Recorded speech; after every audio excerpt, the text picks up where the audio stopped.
కామారెడ్డి పట్టణం జలమయమైంది. లోతట్టు ప్రాంతాలు, పలు కాలనీలు పూర్తిగా జలమయమయ్యాయి.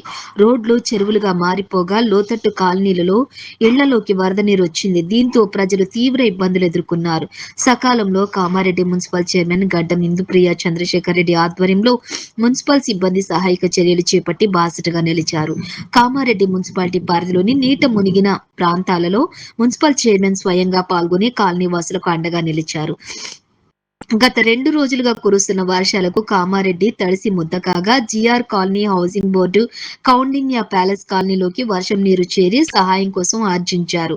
కాలనీ జలమయమైన విషయం ఫోన్లో తెలుసుకున్న మున్సిపల్ చైర్మన్ గడ్డం ఇందుప్రియ వెంటనే హుటాహుటిన మున్సిపల్ సిబ్బంది, పోలీస్ శాఖతో పాటు అధికారులతో పర్యటించారు. జీఆర్ కాలనీ ఇండ్ల నుంచి వృద్ధులను, చిన్నారులను బయటకు తీసుకొచ్చేందుకు తాడు సహాయంతో బయటకు తీసుకుని రావడంతో స్థానికులు హమ్మయ్య అంటూ ఊపిరి పీల్చుకున్నారు. మున్సిపల్ చైర్మన్ స్వయంగా తాడు సాయంతో సహాయక చర్యలు చేపట్టి పాల్గొన్నారు. వర్షంలో చిక్కుకున్న ఓ ప్రెగ్నెన్సీ మహిళను, చిన్నారులను బయటకు తీసుకుని రావడం పట్ల కాలనీ వాసులు ధన్యవాదములు తెలిపారు.